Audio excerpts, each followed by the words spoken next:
Let's start with question 3 of pilot paper, June 2026, right? As usual, let's look at the requirement first. What is the requirement? Part A, evaluate the financial reporting implications of the above terms. Financial reporting implications of the above terms expected to be agreed with the client based on SL-25 15 revenue from contracts with the customers for the year ending 31st March 2027. Right, so it seems that there's a particular contract to be entered with a customer. So you have to explain the financial reporting implications as per SL-25 15, right? So one of the famous area of the examiner, revenue recognition, SL-25 15. Right. Okay, let's read the question.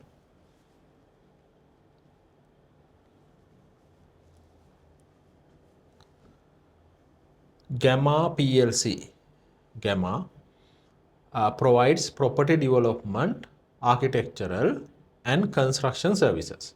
So they carry out number of services. The following terms are expected to be agreed with the client, Madhuranga. So the name of the customer is Madhuranga.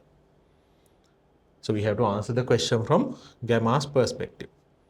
Services agreed. Design a house to be constructed on land owned by the customer. So the first thing is house construction.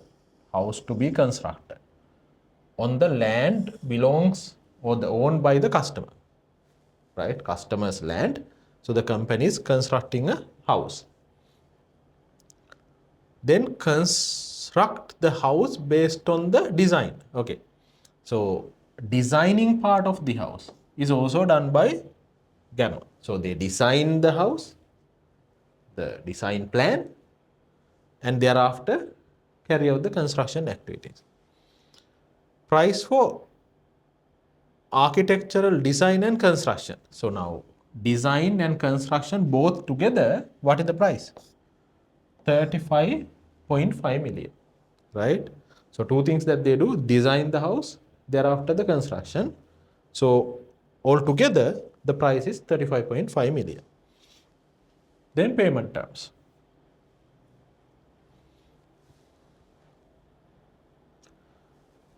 ₹65,000 needs to be paid upon signing of the agreement. So the customer has to pay 65,000 once the agreement is signed to perform these two services, what we have just mentioned, right? So this is an upfront payment to be paid by the customer. 65,000 need to be paid upon signing of the agreement. If the customer decides to get the construction work done by another contractor, ₹585 needs to be paid upon the handover of the design. Okay. Now, after doing the design, if customer believe that, okay, I'm going to do the construction work with another contract, not with our company, 𝐬𝐫, then what happen is 𝐬𝐫 would charge to hand over the design 585,000. Customer decide to get the construction work done by another contractor. Construction work to be done by another contractor, 585,000 needs to be paid upon the handover of the design. There's no point of keeping the design by 𝐬𝐫, right? So that design is specific for that particular land, right? You can't use that for any other customer. So you have to hand over the design to the customer, even if you are not going to do the construction, right? That design, there's no use for you. There's no use for 𝐬𝐫. So they give it to the customer. So for that, customer has to pay ₹585,000. If it's decided to continue with 𝐬𝐫 for the construction work, the remaining fee of 35,435,000 needs to be paid as follows, right? So because if you look at the total price is how much? 35.5 million. Out of that, at the time of signing of the agreement, customer has to pay how much? 65,000. Then after signing the agreement, so basically this 585,000 to be paid only if customer is going to go ahead with another contractor, right? If customer continues with the construction work with Gamma, that 585,000 payment is not required to be made, right? So the agreement is, so the total price 35.5 million for both design and the construction. Out of that 65,000 to be paid upfront. Then remainder, that means remainder means 35.5 million minus the 65,000. That is how much? That is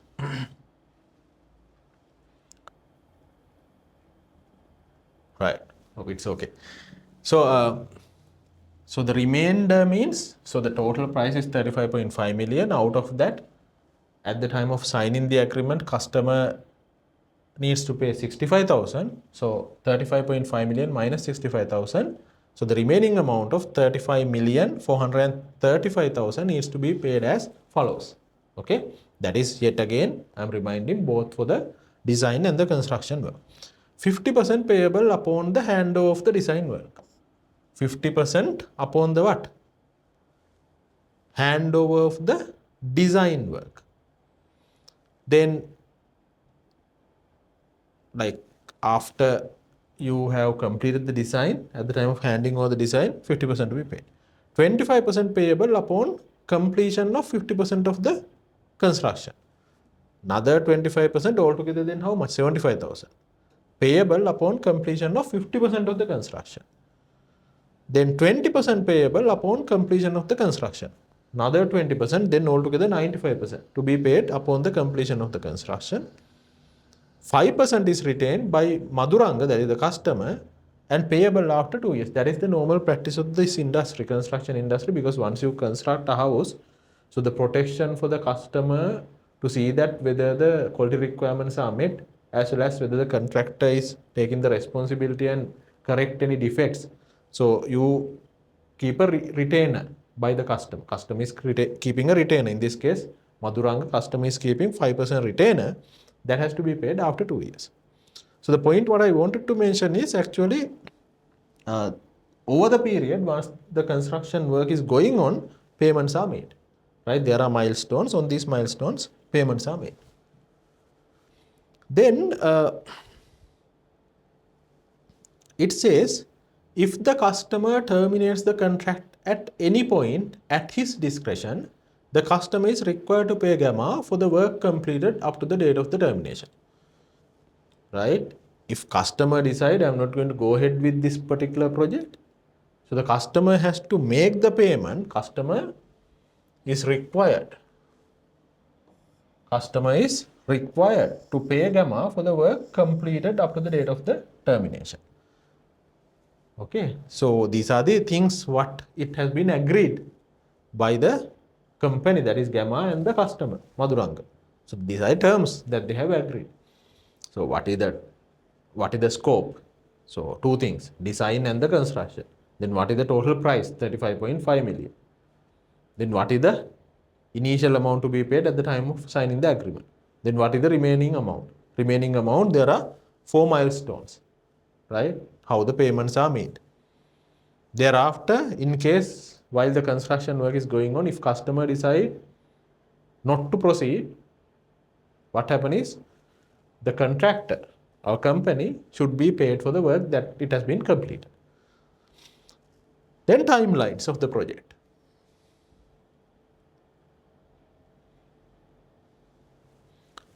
Design work is to be completed within 3 months from signing of the agreement. Now, according to the question, agreement to be signed on 1st June 2026. Design work should be completed within 3 months from signing of the agreement. That means during the financial year. So the financial year is what? Was it mentioned at the beginning? No. Should have been mentioned at the question? Yeah. Financial year is what? Financial year is 31st March 2027. So now agreement to be signed on 1st June 2026. That means there are 10 months of the current financial year. Right? So the design is to be completed within the 3 months. So that means if it is signed on 1st June, 1st July, 1st August, 1st September. By 1st September, design has to be completed. That means it will be completed during the financial year. Then construction work is to be completed within 9 months from the date on which the design work is handed over. Okay. From the date of handing over the design, let's assume design is handed over, worst case, in 3 months' time, that is on 1st September 2026. Construction work has to be completed from 1st September 2026 from that date in 9 months' time. So that means part of the project might go to the what? Next financial year, because from 1st September to 1st September 2026 to 31st March 2027, how many months? September, October, November, December, January, February, March, only 7 months. Right? That means part of this project would go to the next financial year as well, especially with regard to the construction part. Okay? Construction work.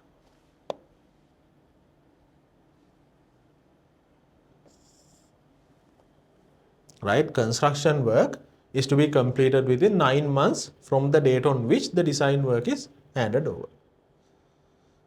Right. Then additional information. 𝐓𝐫𝐚 also provides architectural and construction services separately to customers. Okay, so now in this case, you quote a single price, 35.5 million for architectural, that is design and the construction work. So, but as an additional information, it was given that 𝐓𝐫𝐚, the company, provides these services separately to the customers. If provided separately, fees are 650,000 for the design and 37 million for the construction. Now, if you look at this entire arrangement, seems that when they put this as a bulk package, so customer is getting a discount because the total price for the design and construction is how much? 35.5 million. But if they separately provide as distinct performance obligations these services, for the design, company charges how much? 650,000, and for the construction 37 million. That means altogether 650,000 and 37 million, 37 million 650,000. But as one package, so the total work is done as what is agreed with this customer is at 35.5 million. Right. Assume that it will be decided to engage 𝐓𝐽 for both design and the construction work, and that all work will be performed as agreed up to 31st March 2027. Right.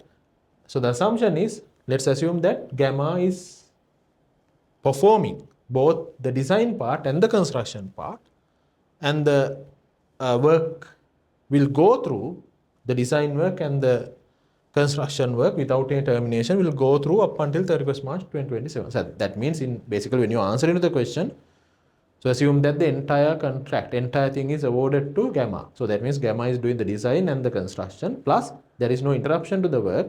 So as agreed, you first of all do the design work within 3 months from the date of signing the agreement, and thereafter construction work, it will be concluded from 9 months time from the date of finalizing the design. So as I explained earlier, it seems that the design work would be completed during the current financial year, but the construction part of it would go to the next financial year as well. What is required? Evaluate the financial reporting implications of the terms expected to be agreed with the client. So what are because before agreeing with the terms, company 𝐓𝐽 wants to see the financial reporting implications as per SL-25 15 revenue from contracts with customers for the year ended 31st March 2027.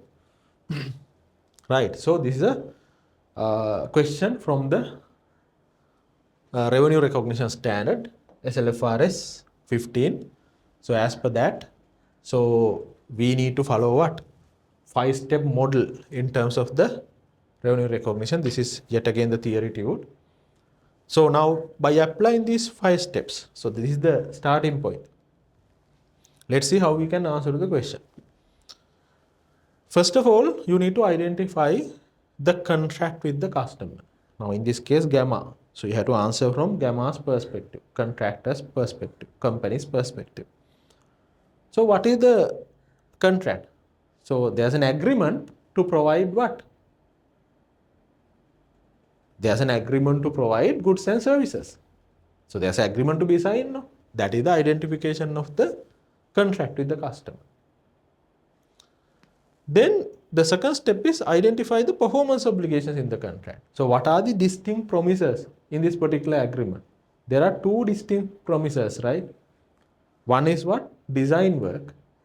The other one is construction of house. So there are two performance obligations within this contract, right? So that is the step number one, identification of performance obligations. So these are two distinct performance obligations. That's why it's mentioned that companies providing these services separately as well. Okay, if they want, they just provide the design work. If they want, they provide if the customer want, they provide the design work only. If the customer want, company provides only the what? Construction work. So because of that, in this particular contract, there are two distinct performance obligations that you need to identify. Determining the transaction price. What is the price agreed with the customer? So what is the transaction price? Straightforward. For this particular contract, the agreed price is 35.5 million. So that is step number 3. Determine the transaction price. Then allocate the transaction price to each of these performance obligations. Now the transaction price we identified, 35.5 million. How to allocate that 35.5 million to the two distinct performance obligations? So we have to do a computation there. Then step number 5 is to recognize the revenue when each of the performance obligation is satisfied. So here you have to decide at the inception of the contract whether the performance obligation is satisfied over the period of time or whether the performance obligation is satisfied at a particular point in time. That you need to decide. Based on that, you have to recognize the revenue when the performance obligation is satisfied. So basically you have to explain about this process. Then during this process, so there are payment terms agreed, right? There are upfront amounts collected. Okay, there are retention amounts. Okay, then the two performance obligations, one would be completed within 3 months, the other one is after completing the design in 9 months' time. A lot of facts are being given. But what you need to explain your answer is within this particular model. And also, when I was discussing SL-25-1, I told you the new terminologies like contract assets, contract liabilities. So these are to be discussed when you are answering to the question. Right? So this is a very good question covering the entire aspect or most of the aspect, I would say, the revenue recognition standard. Right, let me go back to the question. Right, let me go back to the question. Now as we read the question, we can move to the answer, suggested answer. So approach note is given. Candidates should apply SL-25 15 by first identifying the contract with the customer and determining whether the promised goods and the services constitute distinct performance obligations, what we discussed. The transaction price should be allocated based on the relative standalone selling prices. I told you, you need to allocate the transaction price to each of the performance obligation. That allocation has to be based on the what? Relative standalone selling prices. How to do that, we'll look at in a little while. Followed by an assessment of whether the revenue is recognized over time or point in time. Supported by the enforceable right to payment and control criteria. We'll discuss that in detail, right? Candidates should also consider the contract assets, contract liabilities, retention amounts, and whether there's a significant financing component exists, right? As per paragraph 22 and 27 of SL-25 15, two distinct performance obligations can be identified in this contract. What are the two distinct performance obligations? One is designing, the second one is the construction. Namely, to design the house and to construct the house based on the approved design. Right? So now the first two steps are done. Identifying the contract. So there's an agreement to provide goods or services. Distinct performance obligations. There are two distinct performance obligations: designing the house and construction of the house. 2 steps out of the 5-step model is done. Then third step is what? The transaction price. What is the transaction price? As explained, the amount that the customer agreed to pay to the company, right? So what is the transaction price? Straightforward, 35.5 million. Now we are moving to the step number 4. What is the step number 4?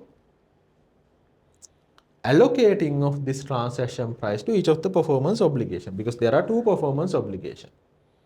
So that has to be done based on the what? Relative standalone selling prices. What do you mean by relative standalone selling prices? You have to look at if company perform these 2 performance obligations separately, what is the price that the company is going to charge from the customers. So according to this question, if I go down, so it's mentioned over here,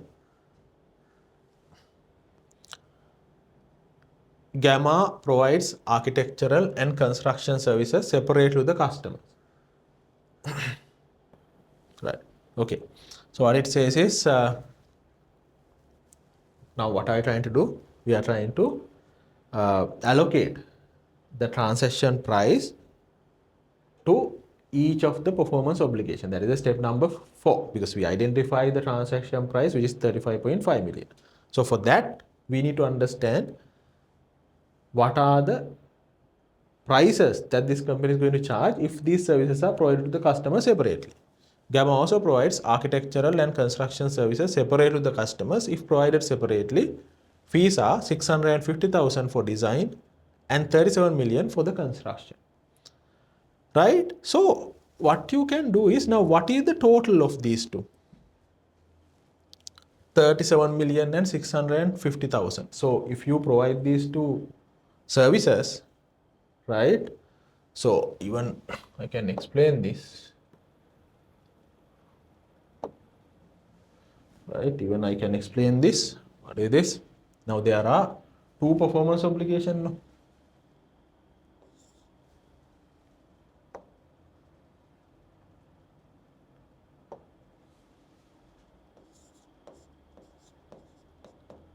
You have the design first. Okay, design of the house, then construction.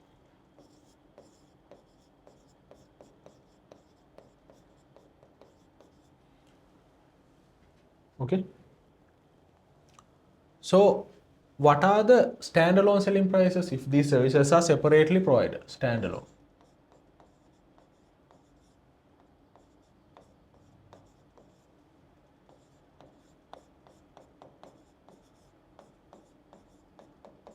What are the standalone selling prices if the design is provided separately? If I am not mistaken, 650,000. Yeah, 650,000.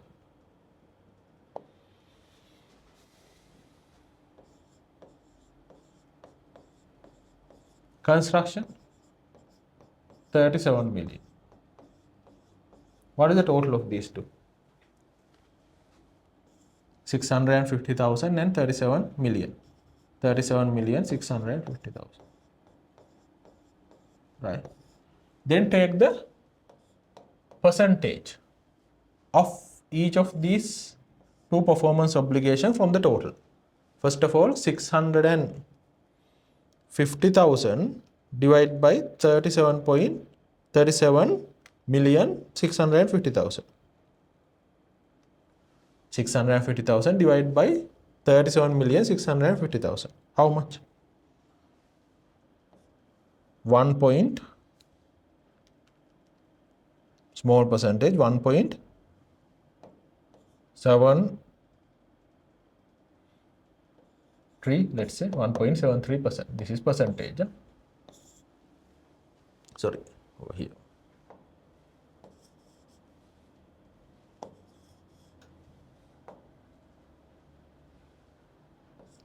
.73%. How much is that? Construction, that is 37 million divide by 37,650,000. 98.27%. So altogether 1.73% plus 98.27%, 100%. Right. So this is the percentage of each of these standalone selling prices from the total of the standalone selling price. Then we come to the transaction price.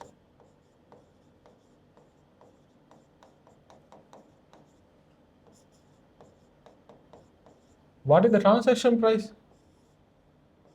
Company has agreed for both of these performance obligation, how much? 35,500,000. Am I correct? What is the transaction price? The agreed amount? Yeah, 35.5 million. 35,500,000. Now what I need to do is, this transaction price I need to allocate to each of the performance obligation based on their relative standalone selling prices. Relative standalone selling prices mean these percentages. 35.5 million into 1.73. Then 35.5 million into 98.27. Very simple. Right? 35.5 million into 1.73. There can be rounding of impacts, right? Based on your answer and what I have calculated. 150. Then this one. 35.5 million into 98.27.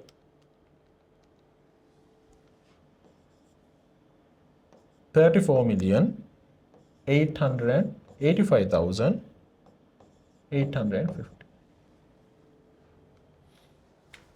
Right? So this is actually the what? Step 4. Now we have completed step 4 as well.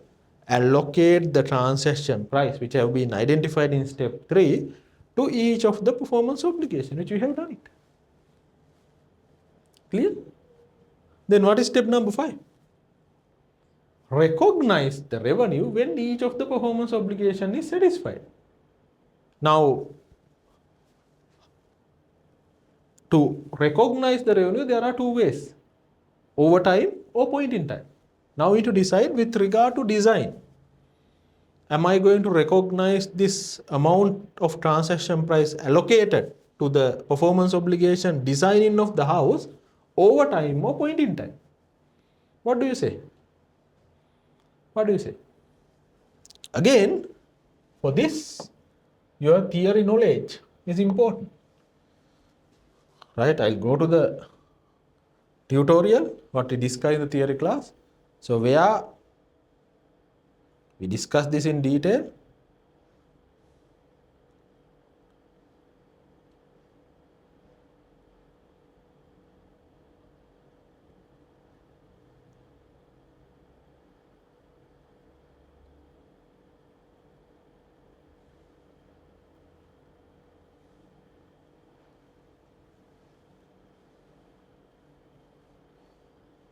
Further up. So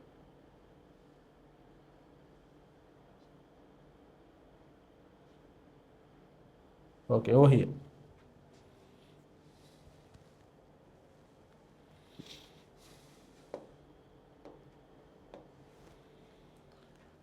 What it says? Entity should recognize revenue, the amount of the transaction price allocated to that particular performance obligation. Now we have done the allocation when it satisfies the performance obligation by transferring the goods or the services to the customer. For each of the performance obligation identified, entity must determine at the contract inception, at the beginning of the contract, whether it satisfies the performance obligation over time, over the period of time, or whether it satisfies the performance obligation at a particular point in time. How to decide? Thereafter, we discussed you have to look at 3 criteria. Out of these 3 criteria, if one criteria is satisfied, means you have to recognize the revenue over time. 1 out of 3 is enough. Okay. Then if none of these criteria are satisfied, that means you have recognized the revenue at a particular point in time, point at which the control is passed. Now, what we need to do is, by applying the step number 5 to the question, we need to look at the 2 performance obligations what we have identified, design and the construction, whether one of these 3 criteria are satisfied. Okay? If so, over time. If none of the criteria are satisfied, point in time. Right, what is the first criteria? Design of the house construction. What do you say? Look at these 3 items, hope you can remember, very important. Huh?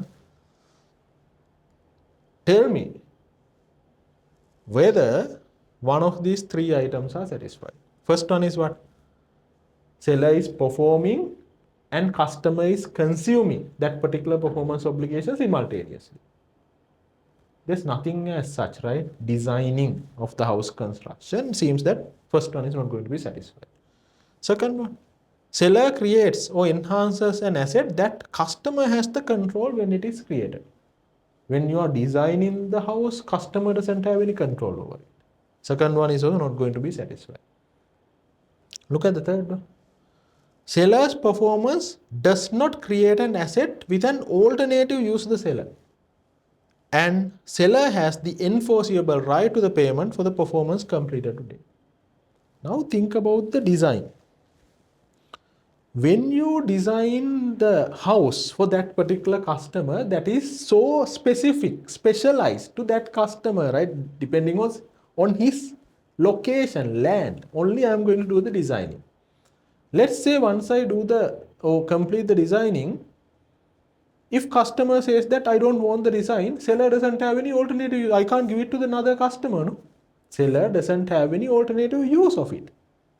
Because I can't give that to another customer. Because his designing and this particular customer's designing would be totally different. His requirement and this customer's requirements are totally different.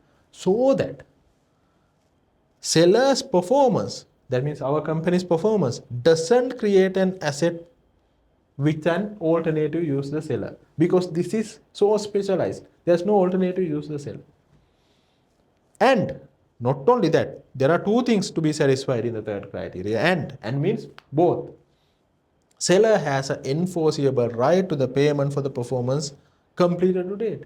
In this question, specifically mentioned that if customer wants to discontinue, customer says that okay, not to proceed with the project, customer has to make the payment for the work that the seller has done. It is specifically mentioned in the question.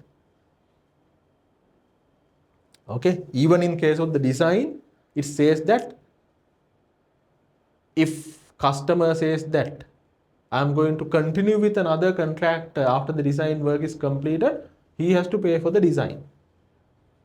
Not only that, it is, as I mentioned, more powerful thing is specifically mentioned in the question, customer has to pay for the work that the seller has done up to date if customer decide to discontinue with this particular construction. So that with regard to the house design work, where we have allocated an amount of the transaction price, that particular performance obligation is falling under this third bullet point.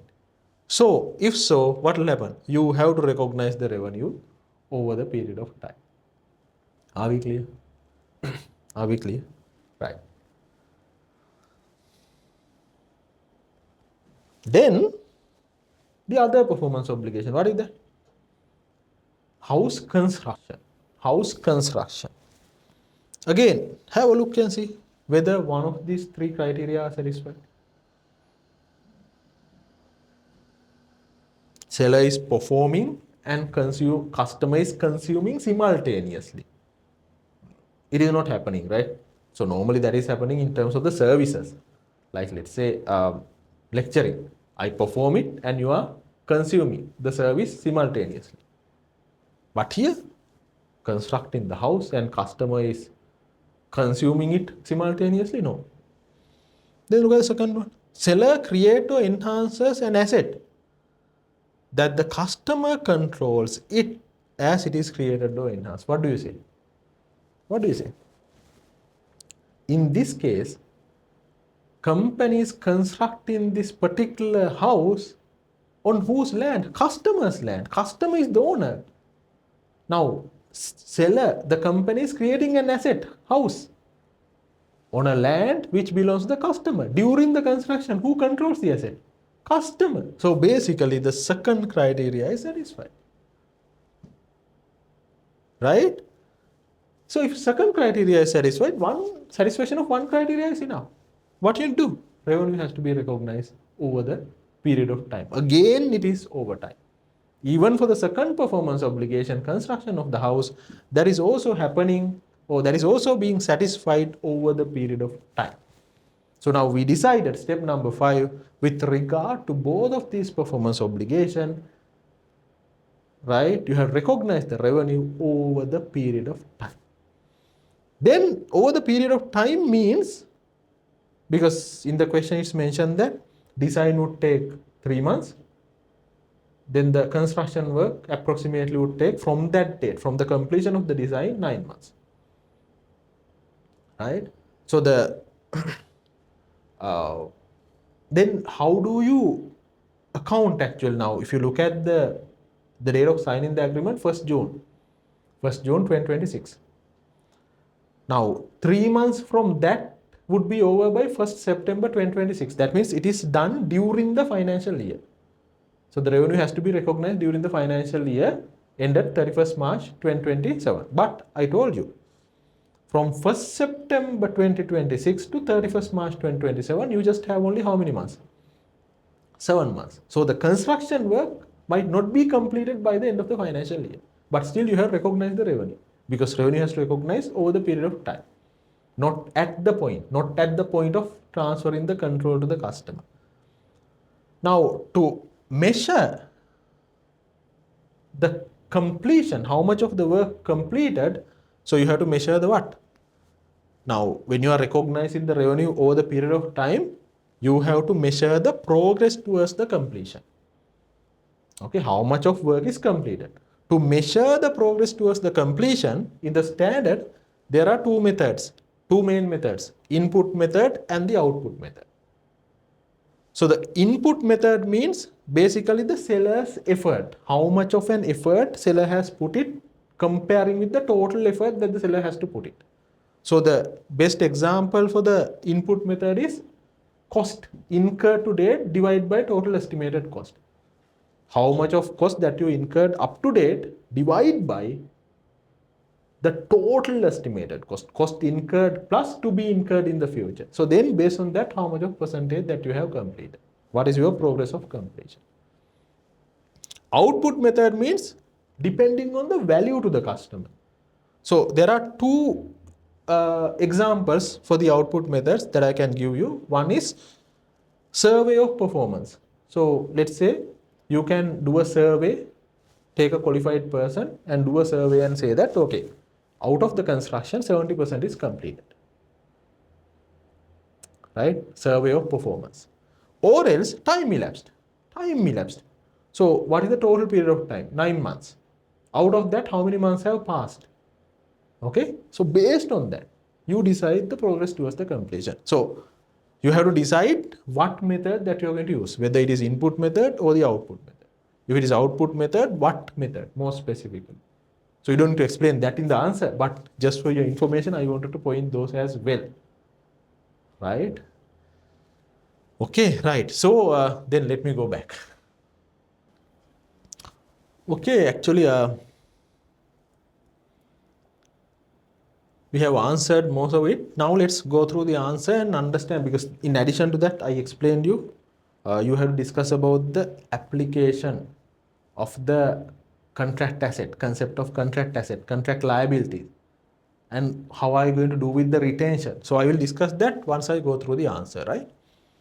Right, now we can start reading the answer. So I discussed up to now, right, how to do the allocation. As I mentioned, there can be rounding out impacts of what I have put, and the answer what is mentioned over here with regard to the allocation of transaction price to the performance obligations, right? So we have allocated out of 35.5 million, according to these numbers, 612,882 to the design work and 34,887,118 to the construction work.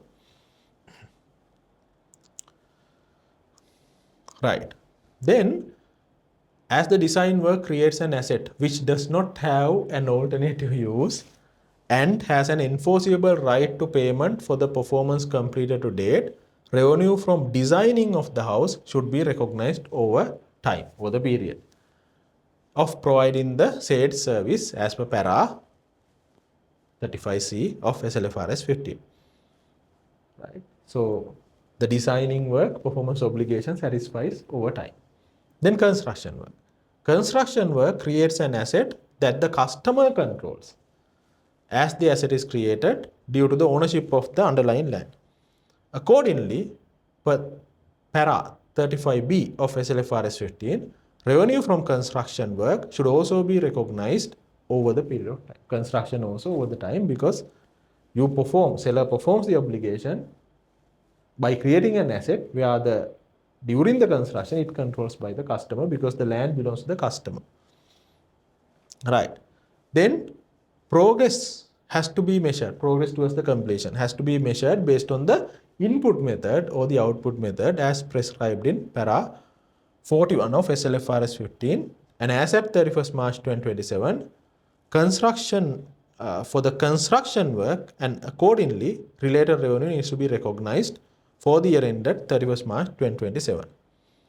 Since the designing work would have been completed by 31st March 2027, allocating the transaction price, the allocated transaction price of 612,882 will be able to consider fully as the revenue for the year ended 31st March 2027. I told you, right? So the design work would be completed within 3 months from the date of signing the agreement. That means entire thing you can recognize during the financial year ended 31st March 2027. But the construction will not be completed by the year end, so that you have to recognize the revenue based on the progress towards the completion. To measure the progress towards the completion, we have input methods and the output methods.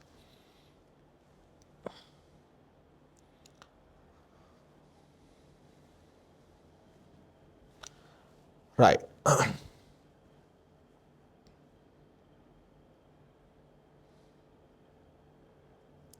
Now, this word contract asset and the contract liability and the other amounts what is paid at the signing of the agreement, all these things are to be discussed now. So basically now I have explained you the 5 steps of the revenue recognition model. Now, how to apply into the particular scenario in terms of taking the balance sheet accounts like contract asset, contract liabilities, those are also into account. I am going to explain you now. Now the point what I wanted to mention is, initially, so now the transaction price is 35.5 million. We discussed about the SL-FRS 15 5 steps, application of these 5 steps. But see how it is practically happening now. Out of 35.5 million, how much of cash what you received upfront at the signing of the agreement? 65,000. Now tell me the double entry of that. Work has not been completed up to any extent. It is not initiated even, but at the time of signing the agreement, 65,000 to be paid. So what's the double entry? I'll tell the debit entry. Debit entry goes to cash. Cash debit. Where to credit? Where should we credit? Can I credit to revenue? No, because it's just signing the agreement. Revenue has to be recognized based on the progress towards the completion over the period of time. But at the time of the signing of the agreement, I can't recognize any revenue. Then where should I credit? I should credit this to the contract liability. So it's an advance receipt. So in SL-FRS 15, the terminology is what? Contract liability. Is that clear? Right? Contract liability. Then what will happen? After that, remaining 35,435,000, that is 35.5 million minus this 65,000. So the remainder is 35,435,000. So that has to be recognized based on these 4 timelines. So there are timelines given. 50% payable upon handover of the design work, right? But what I'm telling is, now as the company, you initially receive 65,000, but you won't get anything up until you hand over the design work, because the design work will take about 3 months time. So this particular balance amount, out of this balance amount, 50% is to be paid at the time of what? Handing over the design. But what are you going to do? You are going to recognize the revenue based on the progress towards the completion. Even during the first 3 months, you need to recognize the revenue. Now let's say I recognize the revenue. When I recognize the revenue, I can credit revenue. I have to credit revenue, no? We have to debit. Can I debit cash? No, I have not received any cash. Let's say at the end of the first month of June, I need to recognize certain amount of revenue. Based on the method what I have selected, input or the output method, I recognize the revenue. Recognize the revenue means I have to credit revenue. We have to debit. Can I debit cash? No, I have not received cash. Then can I debit receivable? Saying that it is a receivable balance. That means debtor, receivable. Can I debit receivable? No, I can't, because why? I have not raised any invoice. Without raising an invoice, I can't debit receivable. Where should I debit then? Contract asset. That is the other terminology. You have a right to invoice. You have not yet invoiced, but you have a right to invoice in future and thereafter collect cash. So that right is the contract asset. Okay, on one side you recognize the contract liabilities. On the other side, you recognize what? Contract assets. Then as soon as you bill that to the customer, when you raise an invoice to the customer, so you keep accumulating your revenue in the contract assets. Thereafter, at particular point in time, now after certain stage, you raise the invoice, because there are milestones now. So when you raise the invoice, what you can do is you can transfer the value in the contract asset account into receivable account, because you have raised the invoice. Then only it goes to what? Receivable account. Are we clear? So once the customer make the payment, you debit cash and credit receivable. Then the receivable will go out, you receive cash. Okay, right. Hope you understood. You don't need to show the numbers, but you have to explain the process. Contract liabilities, contract assets, demonstrate the examiner that you are aware, demonstrate the marker that you are aware. You are a smart person. Right? Okay, then he will give you the marks. Then one more thing I wanted to mention, we need to look at whether any of these transfers or the transaction amounts constitute significant financing component. For example, 65,000 you as the company receive today, but you satisfy the performance obligation over 1 year's time, 3 months for the designing and 9 months for the construction. But you receive the payment upfront. What we learned in SL-25 15, when there's a time lag between the consideration received and the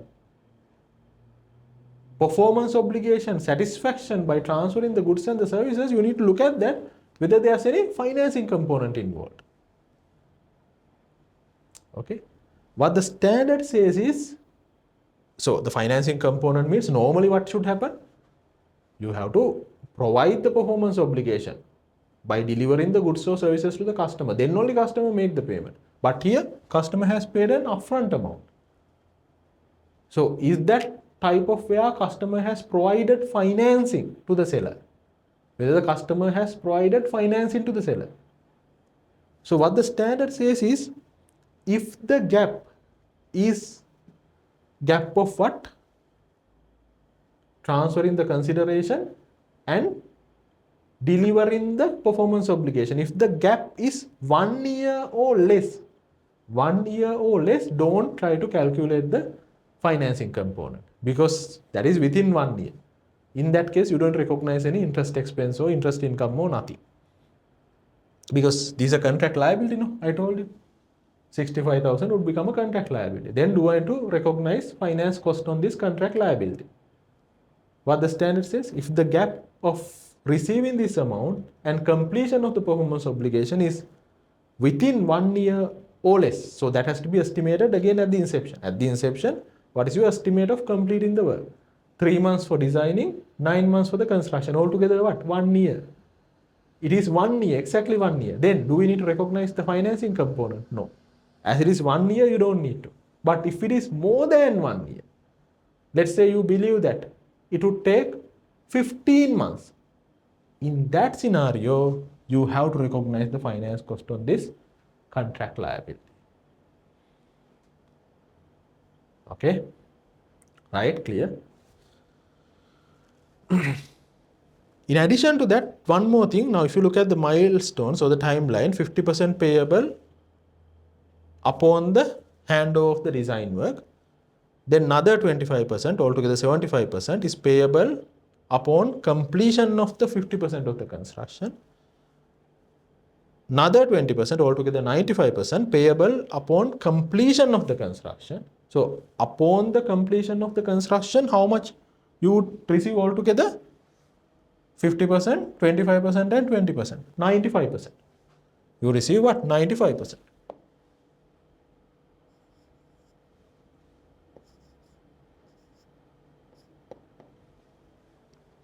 Then 5% is retained by Madhuranga, that is the customer, to be paid after 2 years' time. Now, if you look at the seller's position now, you complete the entire performance obligation, design work, construction, everything is done, but you receive only how much? 95% of this amount. That is, after deducting the initial deposit, total transaction price minus the initial deposit. So this is the total amount, balance amount. Out of that, you receive only 95%, even if you complete the work. You have to wait 2 years to collect the remaining 5%. You have to wait how many years? 2 years to collect the remaining 5%. Now the question is, again, whether it involves what? Significant financing component that you need to recognize. So here, the first one, this 1 year thing, is an exemption given in the standard. It is called as practical expedient. Given in the standard, if the period is 1 year or less, you don't need to recognize the financing component. But here, there is nothing as such. Now, the period is 2 years. This is not the practical expedient or the exemption that I'm going to use. Here, the standard also says that if these are commercial terms, now in the construction industry, this is a normal term. Because why?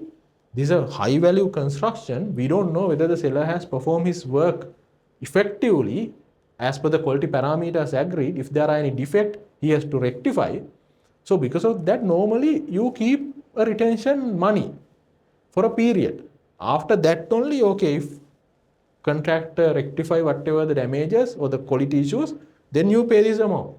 So what the standard says is, this is customary practice, commercial terms of the industry to retain that amount. If that is the case, it's not providing financing. Otherwise, you would say that, okay, here seller is providing financing to the customer.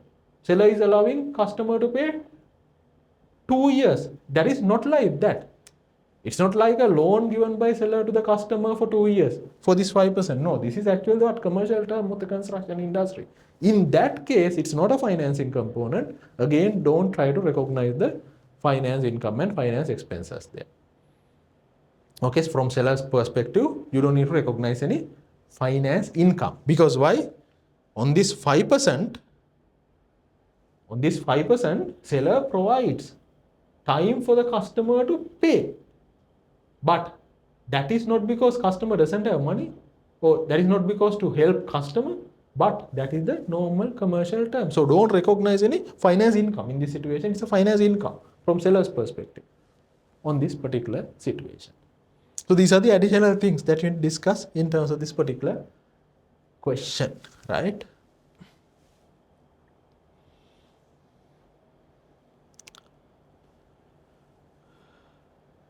So this is explained over here. The work done by gamma until payment is due, contract asset until payment milestone is met as per SL-25 15, and once the payment milestones is met, that should be considered as receivable. That's I explained. Until you raise an invoice at the milestone for the work that the company has done, you need to recognize the revenue and keep that in a contract asset account. Paragraph B44 of SL-25 15, upfront fees, that is 65,000, what you receive from the customer should be recognized as a contract liability as per SL-25 15 until the related performance obligation is transferred. That also we discussed. Then payment of upfront fee, 65,000, needs to be paid prior to the commencement of the construction work. At the date of signing the agreement, 1st June 2026, you need to pay this amount. What is that? 65,000. So the payment of upfront fee need to be paid prior to the commencement of the construction work could result in a financing element as per paragraph 50 of SL-25 15. However, gamma can utilize the practical expedient 1 year period method, practical expedient mentioned in paragraph 63 of SL-25 15 and decide not to recognize the significant financing component. So what is the practical expedient? If the satisfaction of performance obligation and transferring of money or transfer of the consideration is within 1 year period or less, then you can use the practical expedient and not to recognize any finance cost on this contract liability. Then 5% retention, that is 5%, this is amount into 1,775,000, which is payable after 2 years, also does not qualify for a recognition of significant financing component, as it gives protection to the customer on the appropriate delivery of the work as per the paragraph 62C of SL-25 15. So this is the normal usual practice of the industry, construction industry. So it gives the customer the protection for the any defects or the quality issues to rectify before making the final payment by the customer. So there is no financing support. That is the usual commercial term. So that here also you don't recognize any financing component even if it drags for 2 year period. Right. So with that, actually we have answered to the part A. Right, part A of the question number 3. Okay.